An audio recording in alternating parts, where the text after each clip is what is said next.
This is the On the Pony Express podcast, part of the On3 network. Check out all the SMU coverage you need at ontheponyexpress.com. Now, here's your host, Billy Embody. 1, 2, 3, let me go.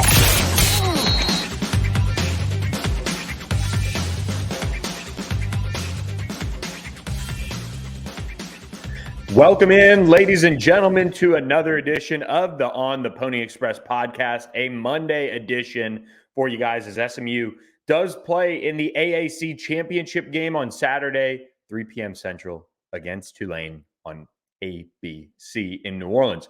But first, we broke the news today that SMU head coach Rhett Lashlee agreed to a multi-year extension with the school to remain on the hilltop as the program heads into the ACC next year. The Mustangs do now have their head coach locked up until 2029, I'm told. That was publicly reported. I can confirm that as well. And look, shortly before SMU was set to announce this, obviously put out our story, and we'll kind of give you some of those details on how this all played out and why this is obviously important. SMU is putting Rhett Lashlee on par with some of his ACC peers. I'm ready for this conference move, guys, after this weekend. Ready to move on and be done trying to tiptoe around that.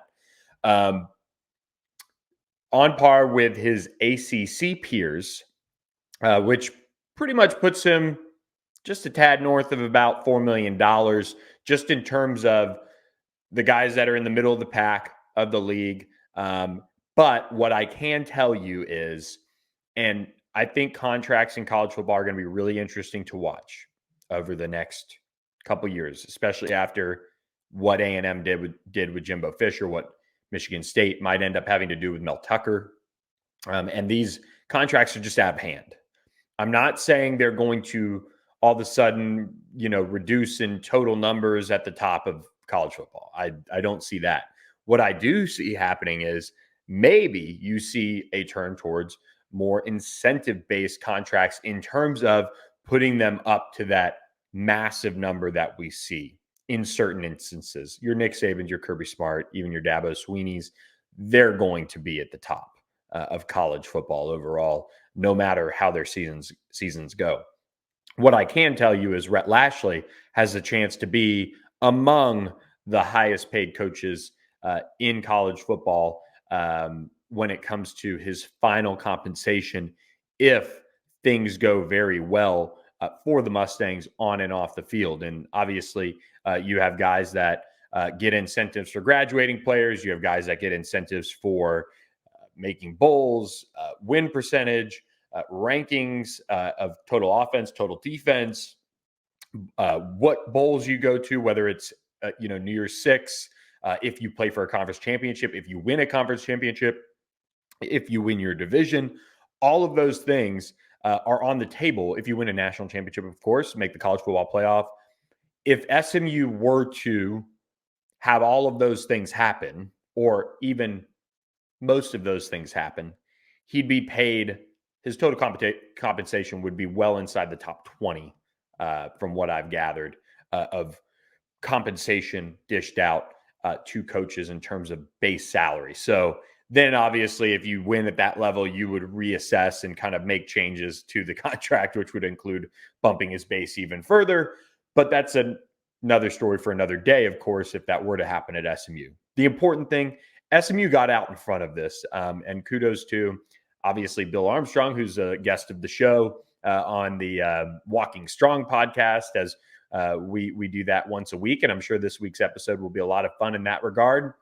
And Rick Hart and President Turner and all those guys, but they wanted to get out in front of this. I mean, we saw how this played out with Sonny Dykes a couple years ago, and even then they were out ahead of it. And so now you get into this situation where Rhett Lashlee is locked up. He's locked up going into a week where SMU's taking on Tulane, where Willie Fritz is on watch for other coaching jobs.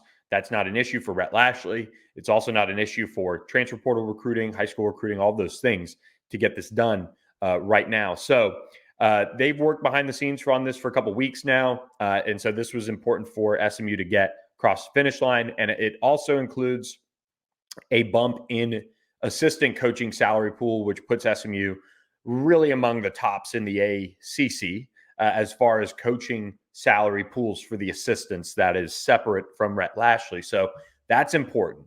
Recruiting and retaining really good coaches is the key to winning at SMU and many schools across the country. There are some schools that recruit to themselves, but you have to be able to recruit and retain really good coaches. And SMU, with the success they've had this year, they're going to have to do that this offseason heading into the ACC. So they now have the money contractually guaranteed to do that. And this goes back a couple years to the Vision 2025 fund that SMU had started when they thought it would be around 2025 when they'd be going into a Power 5 conference. Obviously, they're going in 2024 now, but that money is all in place for things like this in the interim.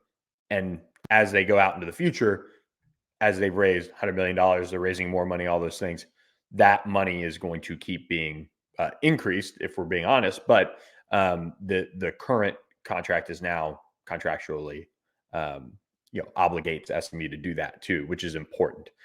So this is a massive commitment to SMU. It's a massive commitment by Rhett Lashlee and his family.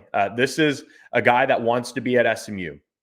I think he's someone who has watched other coaches move on, either from SMU or in his coaching career. And you can have mixed results. And you've got to have, and he's talked about it before, alignment, commitment, all of those things. And he has that at SMU. He has that in facilities. I mean, come fall 2024, SMU, from a football operations, from an indoor, they're going to have some of the best in the country. I mean, there really aren't going to be, probably a handful that are really at another level. Your Oregon, Clemson, and maybe if SMU keeps winning in the ACC, we see something happen like that where it turns into something even bigger. But that is years down the road and ways away. But SMU's facilities are among the top. They have a huge commitment on the NIL front, and now pay their coaches very much in the ACC range. And if not currently, now they soon will be. So this is a big deal for SMU to get Rhett Lashlee locked up. And what it'll help is it'll help in recruiting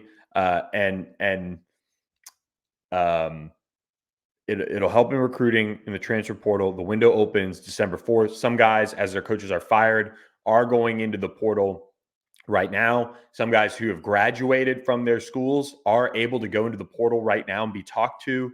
And so we will see the transfer portal wheels really start to turn here as changes are made across the country in the coaching carousel. So to make sure you are kept up to date with all the latest on SMU's transfer portal recruiting, as well as the finish of the high school class, be sure to subscribe to ontheponyexpress.com. Just $1 for your first month. Or if you sign up by Tuesday night, it's 50% off annual subscription. So jump on board with us now and don't miss out. You can also use the YouTube code SMU1 to get 2 months for just $1. So be sure to check out all your options at ontheponyexpress.com. You do need to use SMU1 for that $1 for 2 months code. So just housekeeping out of the way. The transfer portal window will open. SMU has signed Rhett Lashlee to that extension, which really helps when you're talking about recruiting players that maybe have multiple years, who have been away as a freshman, redshirted elsewhere, maybe played and are looking to get closer back to home, or just somebody that is wondering, hey, I've got to make a decision quick. Is my coach going to be there if I take this visit and really like it? I don't want to shut things down and then be left out if he is somebody that another school comes back around on and is able to poach. Nope. All that is settled. Obviously, SMU will have to weather the storm of assistants and things like that. That's every cycle. Even last year, Craig Niver left. That led to Maurice Crum coming in. Scott Simons moving back to safeties. And obviously, it's a change that has worked out in a big way for SMU with the defense ranking among the nation's best. SMU is going to have to put together a new contract for Scott Simons that he can look over. And obviously, a lot of this staff, whenever you rank among the best in college football, when it comes to both offense and defense, there are contracts that are going to have to be renegotiated, renewed, extended, and raises being given, especially when you're going to the ACC. So what's the market rate? That's why SMU is able to that was why it was important that SMU got that assistant salary pool together as well. This is a perfect just start to the week for SMU. Rhett Lashlee is going to speak later today by about 1 o'clock. Some of you might listen to this first or after, I guess. Rhett Lashlee speaks at 1 for the first time for AAC Championship Week. We'll hear from Willie Fritz. Later on in the podcast, Garland Gillen of Fox 8 in New Orleans joins us to talk about the Green Wave. He's one of my guys out there in Louisiana. Very few are as tied into obviously what the Green Wave are doing, but just on the ground in New Orleans in general than Garland. So Garland will join us later in the show. But closing the door now on SMU's win over Navy, one that SMU obviously took in dramatic fashion, 59-14, just with that incredible first half that they played, but obviously overshadowed by the news that in building that 42-7 lead, Preston Stone went down with a leg injury and carted off. That's never a good sign to see. It doesn't look good. It flat out doesn't look good. And so Kevin Jennings is the guy that we're expecting to see preparing for the start at Tulane, pretty similar to how SMU handled when Preston Stone was in concussion protocol leading up to the North Texas game. It wouldn't shock me if, and I expect Kevin Jennings to get all the reps in practice this week. I mean, we are going to be out there Tuesday and Wednesday. I'm really interested to see how Rhett Lashlee does handle that, who will, I'm sure, be asked on Monday about Preston Stone and his status. We'll be on the Zoom call to preview the AAC Championship. We'll be following that story, obviously. But it's going to be pretty apparent if Preston Stone is either not out there at practice or, it just doesn't look good. So I'll be interested to see how SMU handles that. They are expected to have Marcus Bryant, their left tackle, back. He was in concussion protocol and was held out. I don't even know. He might have been able to go. I'm just speculating on that. But SMU really wanted to obviously get him healthy. He's been banged up throughout the year. Hiron White, the right tackle, we're still expecting to be out at this point. He's been in a sling, but we'll be out at practice, of course, on Tuesday and Wednesday. And maybe there's a change in that as he is, maybe tries to get back out on the field to play his final downs of college football. And then Braden Flowers was the other one injured. He was a freshman, or he is a freshman that was injured in the game against Navy. Jaden Jones was another one who was injured. We'll be monitoring all the injuries. And Jalen Knighton and LJ Johnson, the two running backs that did not play against Navy, both were rested up. They are fine from everything we hear, which is good news for SMU. So they'll be fresh and ready to go against Tulane on Saturday. And Jordan Miller, I saw him on Instagram celebrating in the locker room, dancing around. So he looked fine, but he was nicked up early in the game as well. So that is kind of the rundown on injuries. We'll have much more from Rhett Lashlee as he will dive into things on the Zoom call. He speaks with us, the media, on Wednesday. I don't know when they're going to do his radio show this week or if they're going to do it. There's some scheduling things going on there, so stay tuned for that. This is a massive week for SMU. This is what you play for, obviously, to get a chance to win a championship. You don't have any distractions of coaching searches going around your program this week. And I still think, and I've said this on the board and on the Pony Express, SMU can get this done. They have a defense. Defense travels. They've shown an ability to run the ball better lately. That travels on the road. And they have a team that's hungry, veteran-laden, all of those things. I really feel like this is a program that has obviously been building for this. Tulane has been as good as you could have asked if you're a program in the AAC the last 2 years. They are the class of the league that SMU is looking to knock out. They have Michael Pratt, who's a very strong quarterback. They have Mekhi Hughes, who's come on as a running back in place of Tajay Spears after he graduated and has been terrific. And they have a team that plays really hard defensively and can force turnovers. So if it is Kevin Jennings, he is going to have to take care of the football. The blueprint does not change. Preston Stone, for some of the imperfections in his game, did not really turn the ball over and especially in critical moments at just about any point of this season. And so his ability to take care of the football has been the most important thing offensively, not giving teams extra possessions, especially when it matters. And Kevin will have to replicate that. That's going to be really important when it comes to putting together a game plan for him. So play good defense, find a way this weekend against Tulane. SMU can do that even if they start Kevin Jennings. There's a lot of confidence in him in that locker room, and he's been on enough big stages now where you feel good about where things stand with him going into this game if he is indeed your starter. So with that, we're going to talk a lot more about Tulane later this week on our preview podcast, but SMU did have some recruits on campus this weekend. We documented those for you guys at ontheponyexpress.com if you're a subscriber. So be sure to check that out.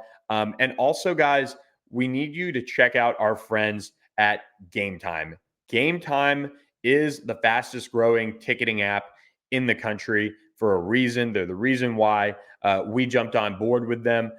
They're easy to work with. When you get the app, the Game Time app, you can download it very easily, whether it's Apple, whether it's Android, and you can find the best deals quickly in a stadium. And we're doing it on this podcast this week rather than the preview because this is a massive game. And just so you guys know, bringing my wife down to New Orleans to cover the game. And where did I get tickets? Game Time. They have the easiest way to do this. And I've passed this along to multiple friends as well.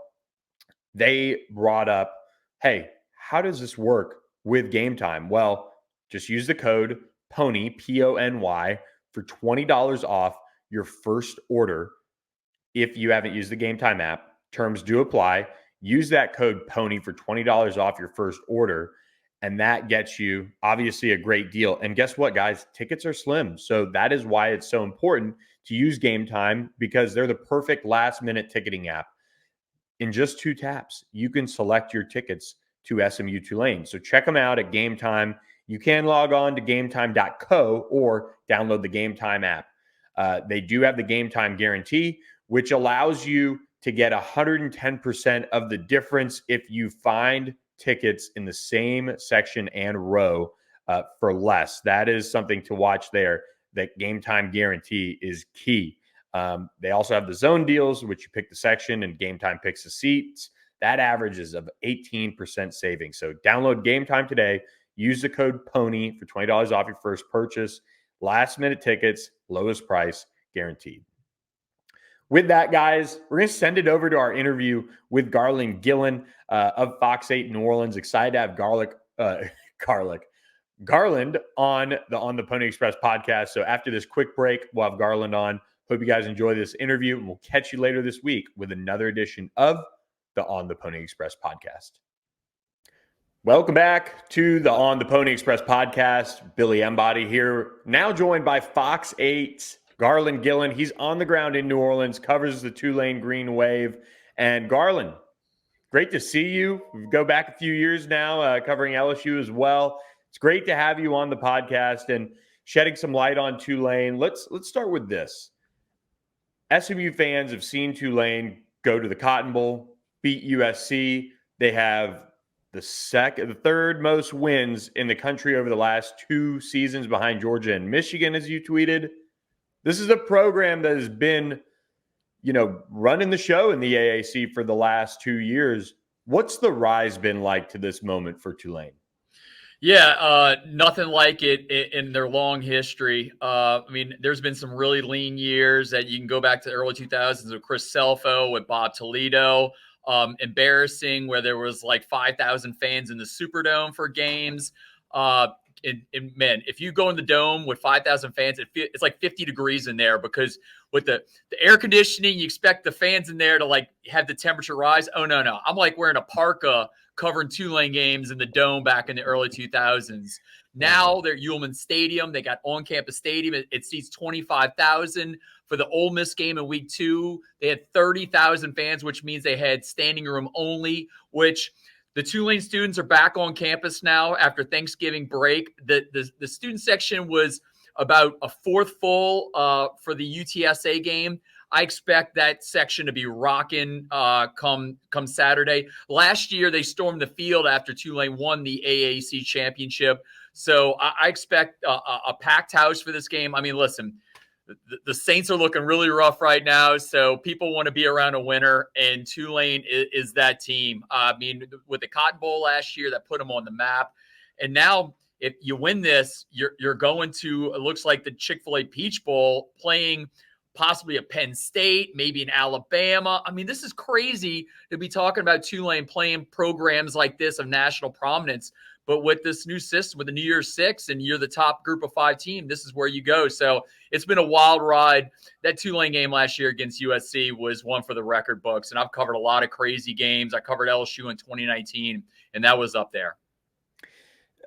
Willie Fritz, let's start with him. What are the staples for an outsider to look for from this Willie Fritz-led team? I mean, I've got a lot of respect for him and what he's done. I'm sure I know everybody does nationally now that he's put this all together, but people don't realize sometimes how hard it has been for him to piece this all together. What are the staples of Tulane's team? Yeah, first off, it's really hard to get into the school. Okay, they don't give a lot of breaks to the students. Trying to get into the program there. I mean, really stringent academics. Now, I think they've lessened it a little for Willie, which they didn't really do for coaches in the past. I think they've gotten a little better, and they've let him go into the transfer portal and get some key players. A big staple, I think, with Willie Fritz is New Orleans kids in the New Orleans surrounding area. A lot of kids have gone away to school to Power 5 programs and thought they were, a little higher up than Tulane. Well, Willie is welcoming all those guys back. The shoddy Clayton Johnson, who went to Colorado, he comes back. Lawrence Keys went to Notre Dame. He's from New Orleans, came back to New Orleans, is a receiver. It is all these guys. Tyler Grubbs came from Louisiana Tech, played at Holy Cross, New Orleans. He also starts. So a lot of the guys that are on this team are from the New Orleans area. They're transfer portal guys. He's done a really good job in the transfer portal. But he also has a quarterback in Michael Pratt that not a lot of people wanted out of high school. He came out of Florida. He was lightly recruited, and he's exploded. That's the key. I mean, you know this, Billy. If you don't have a quarterback, you don't have a team, okay? It's the same thing you saw in Baton Rouge. Imagine that LSU finished 9-3. Without Jaden Daniels, they might have gone 6-6. It all starts with the quarterback, and Michael Pratt, I think, is one of the best in the country. They have a really good running back in Mekhi Hughes, a freshman, but Michael Pratt makes it go because right now they're down 2 wide receivers in Lawrence Keys and Jaquan Jackson. They've been without them the last 2 weeks, but they've had Chris Brazzell, who's 6'5". He had a one-handed catch against UTSA that was unreal. So they're trying to piece it together. No updates yet if those 2 guys are going to be ready to roll on Saturday, but Pratt's the big one when you got him. But the transfer portal has been huge for Willie Fritz. And his big phrase, you'll see it if you pay attention to Tulane this week. He always says 1-0. Like, it's his go-to phrase, 1-0. They've had some really close calls against North Texas and other teams, but he's like, I don't care. We're 1-0 for the week. So that's their big thing here. Sean Payton used to say, do your job. Willie Fritz is 1-0. Yeah, both of these teams are kind of similar in that respect. That's how SMU's kind of been riding this wave in the AAC to get here, just 1-0 each week. That's what you got to do. And after, Tajay Spears leaves, some of those other guys off last year's Tulane team left, you thought maybe there would be a step back. It might not look like they're as dominant as they were last year, but I mean, Michael Pratt doing what he's done this year is so important. And I look back to that Ole Miss game, and without him being able to compete at that high level, I said, okay, Willie Fritz looks like he's got another team on his hands. Break down Pratt's game this year and also Mekhi Hughes, because when Tajay Spears left, I thought this was just going to be, all right, is Michael Pratt going to have to do all this by himself? Yeah, and you talk about that Ole Miss game, Billy. I thought that Tulane dominated on both lines of scrimmage, the defensive line, the offensive line in that game. I actually thought they did a better job on defense than LSU did later that month because I got to see Ole Miss twice in 3 weeks between LSU and Tulane. I thought Tulane was fighting on the defensive line. That was an extremely close contest, and that was with your backup quarterback in Kai Horton. Michael Pratt, I know he's not Jaden Daniels, but he has a lot of those qualities where he can not only kill you with his arm, but he can run, and he also is reckless when he runs, just like Jaden Daniels. I mean, he takes some really nasty hits.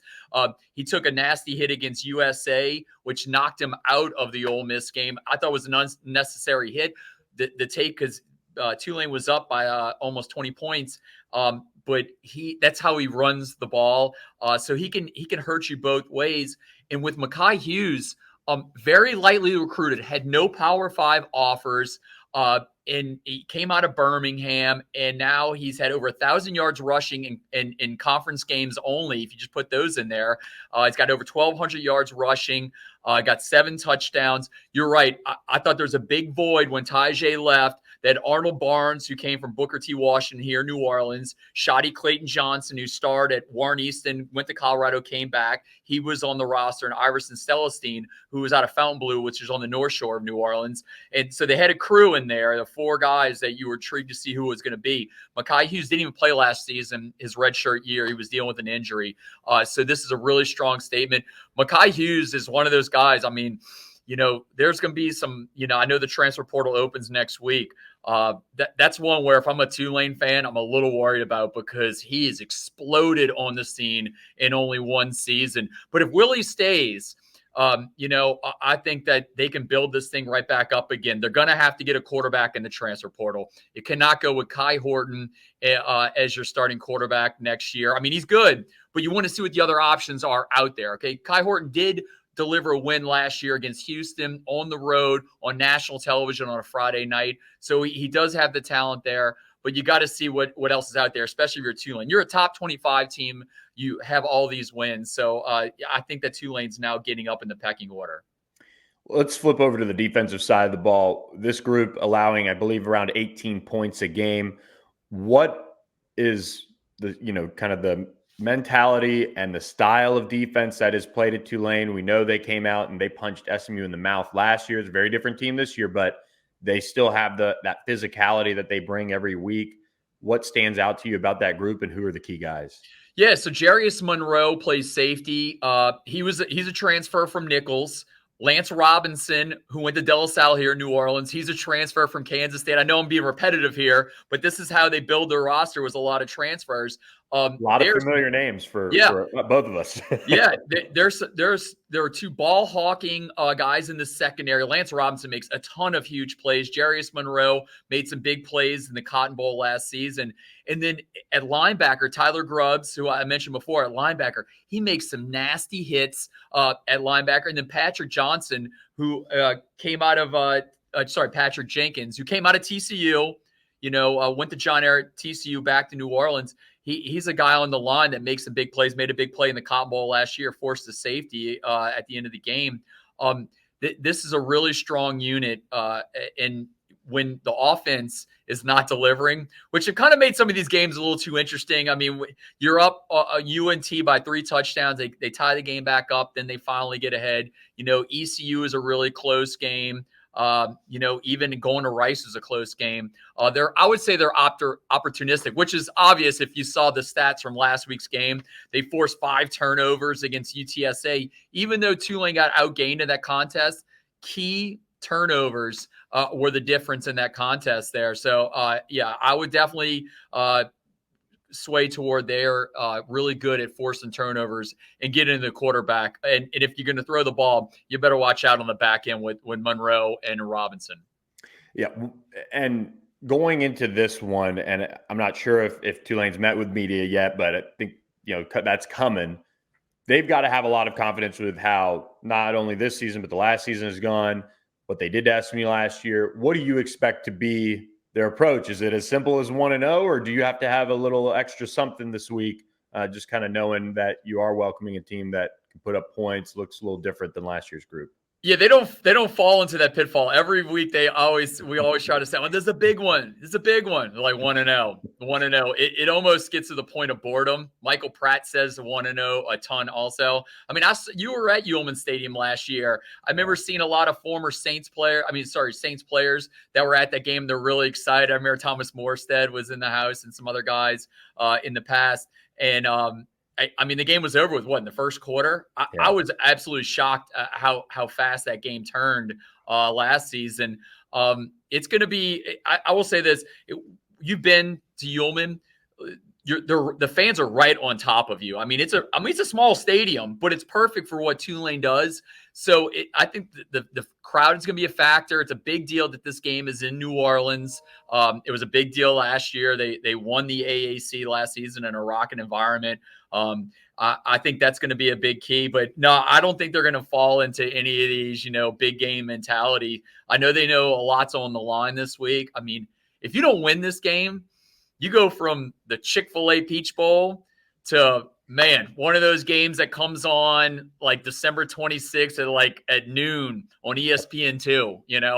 I'm not going to put a name of a bowl and kind of degrade those bowls, but it's a major drop. And I mean, it definitely caught my eye. I know I hit you up on this. I mean, Tulane's, I think it's now a 4-point favorite. It's moving around there, but with Preston Stone situation, I was intrigued that the spread was this low, considering that this is a home game for Tulane and the doubts at quarterback situation, because right now Tulane's only dealing with some receiving issues at injury, but Chris Brazel's kind of picked it up. Yeah. You mentioned 1-0.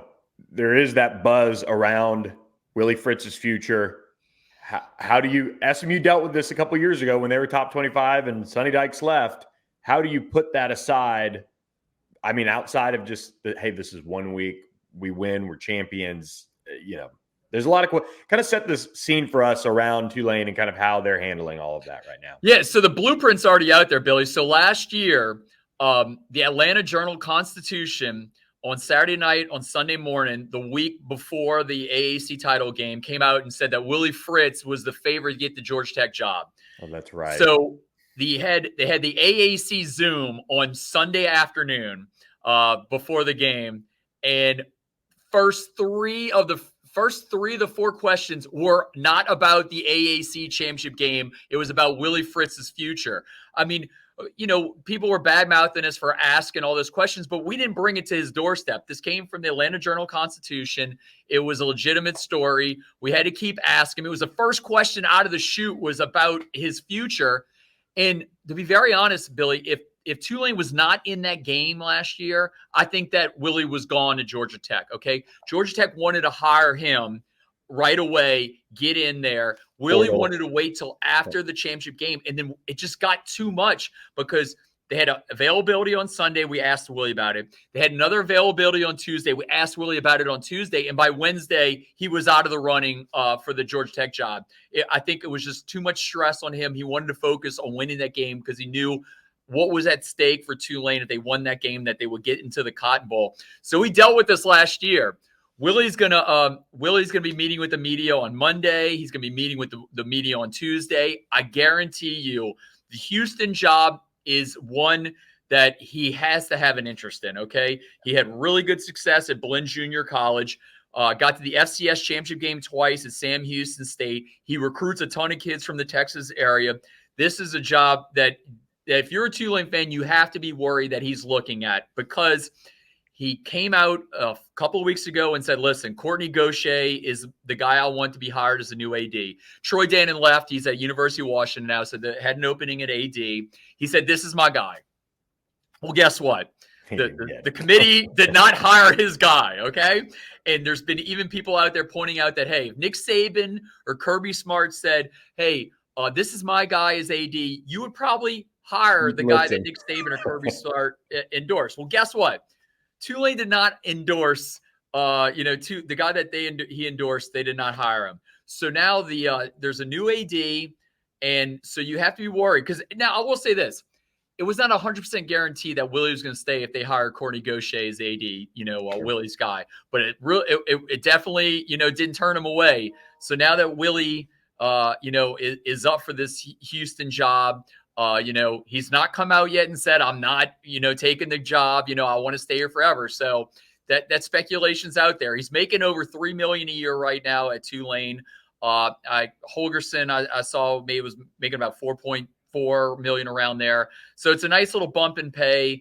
I will say this though, Billy, come next year, if you win, the AAC and, SMU is going to be gone, they're going to another conference. I think that if Tulane gets another good quarterback, they can get into the 12-team playoff next year with this roster and the guys, the way he recruits. So I don't know if you're guaranteed every single year at Houston to get into the 12. I think you have a better shot of getting into the playoff at Tulane than you would at Houston. But, he's 63 years old. He's at the end of his line. I will say this, Bill, if he stays and they get, they go to the Chick-fil-A Bowl this year, if they get into a playoff in the years to come, there's going to be a statue of Willie Fritz in front of Ullman Stadium. Like, he will be that big of a deal at Tulane. I mean, there's going to be no statue at University of Houston for Willie Fritz. That's not, or any other job. Okay. He'll have an impact on his next job if he does leave. He stays at Tulane. He will become a legend. It'll be Willie Fritz and then everyone else. Okay. And, that's something he's got to think about, because I really think if he stays that he can build this thing into, he already is built it into a monster, but he can build it into something that people like 50 years from now will be talking about. The Willie Fritz era is possibly in the greatest time in Tulane football history. Yeah, I in complete agreement. If he stays, if he keeps it going there, statue, well-deserved, probably announce one with the extension. All those things would be well-deserved for Willie Fritz. Awesome guy that SMU's going up against. All right, get you out of here on this. How do you think this game plays out? Let's say assuming Preston Stone doesn't play. Yeah, without Preston Stone, I know you told me that they have a strong defense, SMU does, and if they have to use their backup, there's not that much of a drop-off. 10-game winning streak. The game is at home. Tulane has all the momentum. Michael Pratt, I think, is having a really strong season. He'll have a decision to make after the season. He's accepted the Senior Bowl invitation. He participated in all the senior activities last week. So I think this is it for him either way. Either he's going to go pro. Last year, Florida made a run at him, in NIL and tried to get him to Florida, but he stayed at Tulane. Tulane has an NIL collective. It's getting up there. They gave Michael Pratt a lot of money to stay. I don't know if they can do that again if he decides to stay, but I think everything's in Tulane's favor in this game. I can't pick against them because every week I think that, they've had all these close calls and they've crushed all these teams. They were only favored by 3 or 4 last week against UTSA and smoked UTSA. So, SMU is a very daunting team. Preston Stone, he's had a very strong season. Absolutely smoked Navy the other day. I think it's going to be something tough for SMU to deal with. But as you told me there, they definitely have a strong backup. So I would say the Wave, it's going to be a fantastic environment. It's crazy that it's going to be at 3:00 in the afternoon. They're going up against the SEC Championship Game. So there will not be a lot of eyeballs on Tulane SMU. You'll be there. I'll be there. So we'll have focus. But I'm not going to lie. I'm probably going to have a side screen next to my computer. Alabama, Georgia is happening at the same time. So I don't know what the national rating is going to be, but I have a lot of interest in this game on Saturday here in New Orleans. But the national, eyes are going to be somewhere else in that game. Pull some strings for me. Have my seat right next to you. We'll be good to go then to have the side eye going on the SEC. Not the championship game in Louisiana that most were hoping to be tuned in for, but a good one nonetheless, as SMU will take on Tulane, 3:00, ABC on Saturday. Garland Gillen is one of the best. Don't roast him too bad for picking the green wave in the comments. I can't go against the Wave here. They've just completed a win. And to be very honest, Billy, I still think if Michael Pratt was in that game in week 2, I think they would be undefeated right now. They'd be on the doorstep of maybe making, they'd be like 6 or 7 in the country right now if Pratt played in that game. But hey, that's in the past. Right now they're 11-1 with a 10-game win streak. No question. Thanks a lot, Garland. I appreciate you previewing the game with us here at On the Pony Express. You got it. Thanks for listening to the On the Pony Express podcast with Billy Embody. Follow us on your socials on X at SMU-on3 and on Instagram at On3SMU. And keep it locked to ontheponyexpress.com for more coverage.